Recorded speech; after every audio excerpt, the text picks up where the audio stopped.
Before the hearing begins, it's important to understand what's at stake here. This session centers on questions of congressional authority, compliance with subpoenas, and whether political affiliation influences accountability. At the heart of the debate are comparisons between high-profile figures and how differently, or similarly, they are treated under congressional oversight. What unfolds isn't just a procedural dispute, but a broader clash over fairness, precedent, and public trust in government institutions. This has been a very interesting hearing. Mr. Waltz, welcome to Oversight. Yes, it usually gets like this. Look, let's be very clear. This isn't about Hunter Biden's white privilege. It's about Hunter Biden's Democrat privilege. Because Donald Trump Jr. showed up for 5 congressional subpoenas. There was never this circus where he was subpoenaed by House Democrats and he showed up on the Senate side or showed up at the White House to answer in some fake, phony, lame press conference, not actually going to the House and doing what he was compelled by a subpoena to do. Hunter Biden did that. This has been a very interesting hearing. Mr. Waltz, welcome to Oversight. Yes, it usually gets like this. Look, let's be very clear. This isn't about Hunter Biden's white privilege. It's about Hunter Biden's Democrat privilege. Because Donald Trump Jr. showed up for 5 congressional subpoenas. There was never this circus where he was subpoenaed by House Democrats and he showed up on the Senate side or showed up at the White House to answer in some fake, phony, lame press conference, not actually going to the House and doing what he was compelled by a subpoena to do. Hunter Biden did that. And then he has the unmitigated gall to show up here when we know that we're going through actually the legislation for contempt with, by the way, Mr. Chairman, we should actually get to the legislation of contempt. The speechifying is great, but let's do our business, members. He has the gall to come here, show up, and then when the Democrats are saying, hey, he wants to speak, he leaves. This is a joke. This is a farce. The man has been subpoenaed by Congress. Oh, and by the way, the January 6th committee, Mr. Raskin, which you did sit on, by the way, that was not a normally ordered committee of Congress because Nancy Pelosi did not want the Republican members that then Leader McCarthy put up. According to the courts, it was. My time, sir. Will you yield for a correction? I was respectful of your time. I didn't say anything. So, ladies and gentlemen, let's move forward with our business. He should be held in contempt. There was a subpoena. He did not answer it. Any other American will be held in contempt by Congress. Any other. This is Democrat privilege of the highest order. What we're witnessing here reflects a recurring tension in congressional hearings, where legal procedure intersects with political messaging. One side frames the issue as a clear-cut case of non-compliance with a subpoena, emphasizing equal enforcement under the law. The other raises concerns about process, context, and whether the rules are being applied consistently across cases. It's worth noting that disputes over subpoenas are not uncommon in Congress, and enforcement often carries both legal and political consequences. But this raises an important question. Is this primarily about upholding institutional rules, or is it also about shaping public perception? And how should viewers distinguish between legal arguments and political narratives in moments like this? Let's do our jobs. I yield. Gentleman yields. Chair now recognizes Ms. Ocasio-Cortez from New York. Thank you, Mr. Chair. Just to address briefly, quickly, that moment about privilege and all of this that we're seeing here. It was a very beautiful speech by the gentlelady who, as she mentioned, was helped lead on the now majority side, the Civil Rights and Civil Liberties Subcommittee. But I think it's so exemplary of the point that she also oversaw the elimination of the Civil Rights Subcommittee on this committee, which really kind of gives the whole game away. We show up, we give speeches, we give flowery words, but at the end of the day, participate in the structural erosion of the rights and representation of people that are marginalized, women, people of color, people that just need to see their due process and civil liberties protected in this country. But I will move on. As also the Republican side had mentioned in their many raisings of the January 6th committee, that it's not just Hunter Biden, you, me, any individual subject to equal treatment under the law, to be held up to accountability under the law, but it is also these committees and this committee that is subject to oversight and law. We must comply with the law here as well. Now, I may be one of the very few people that actually believes in Congress, in this country. But I do, and many of us do here. And we have an obligation to engage in good faith participation to execute and comply with the subpoena. The chairman said in front of the country several times to Hunter Biden, you can show up here in front of the world, in front of the public.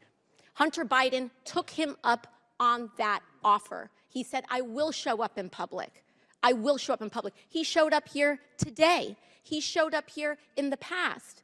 And Mr. Chairman, I know you do your best with what you've got, but you've got members here that have submitted falsified evidence to the record. You have members here that have submitted and mischaracterized closed-door hearings, and people want to say back and forth at the end of the day, it doesn't matter what party it's happened from. You've got members who've engaged in revenge porn in this committee. So it is understandable why Hunter Biden would want to testify in front of the public for the American people to be able to witness that testimony for themselves. You've got members who've defied subpoenas. You've got members who we are 1 year into the term asking what the rules are at the beginning of the committee. The book was given to us on day one. And so what we should do is allow the man to testify. I believe in the power of the Oversight Committee. Frankly, I believe in it regardless of whether Republicans or Democrats have the chair, because I believe that this committee should have the power of oversight, and we cannot do that on a partisan basis. And so for that, I implore this committee to allow Hunter Biden to testify publicly. I implore and I ask for that to happen. And we cannot do that by getting engaged in this back and forth on a defiance of the subpoena. Let him comply. Let him do it today. Let him do it tomorrow. But let the man do it.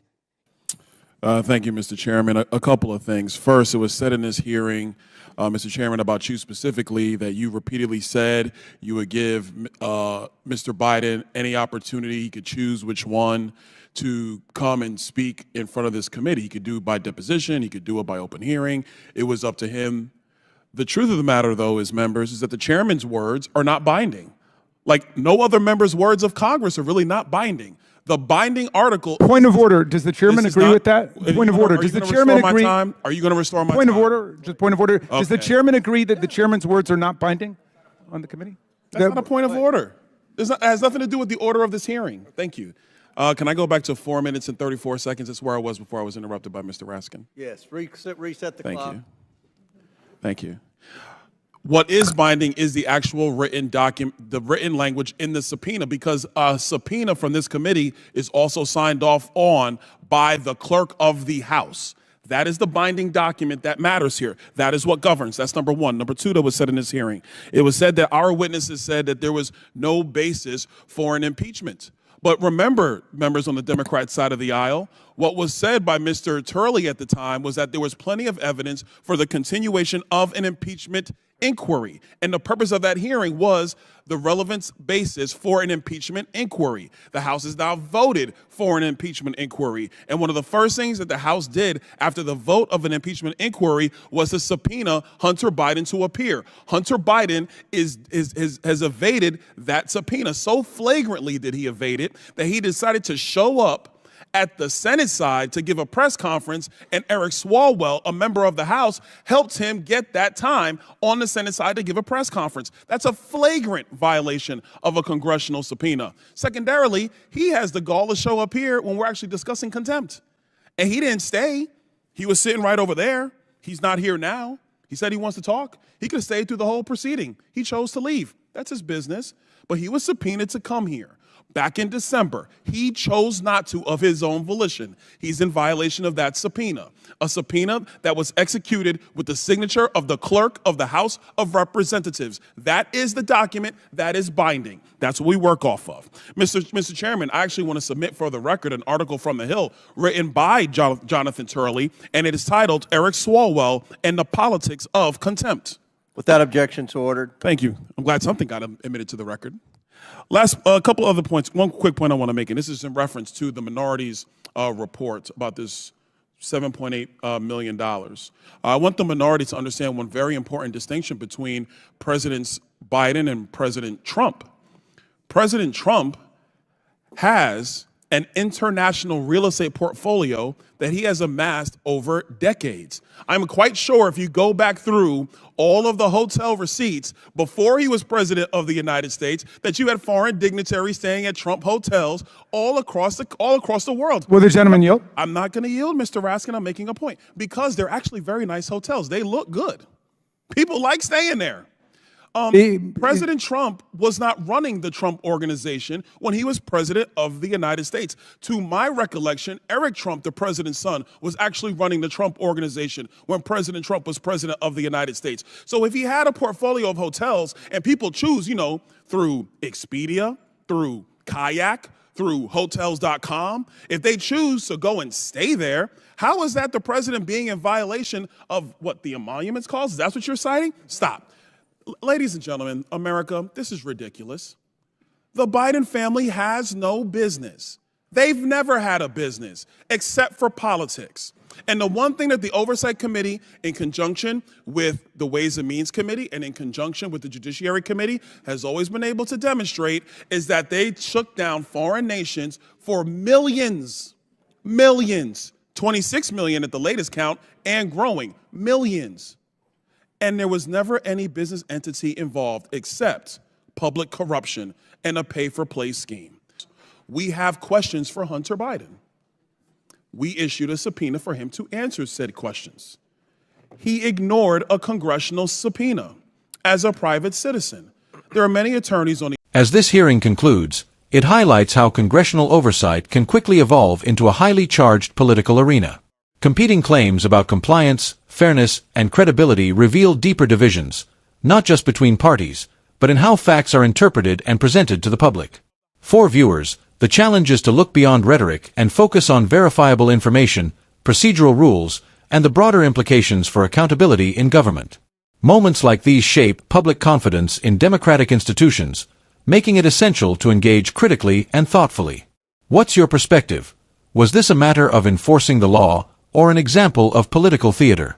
Share your thoughts in the comments below. And if you value clear, balanced analysis, don't forget to like, share, and subscribe for more in-depth breakdowns of the stories that matter.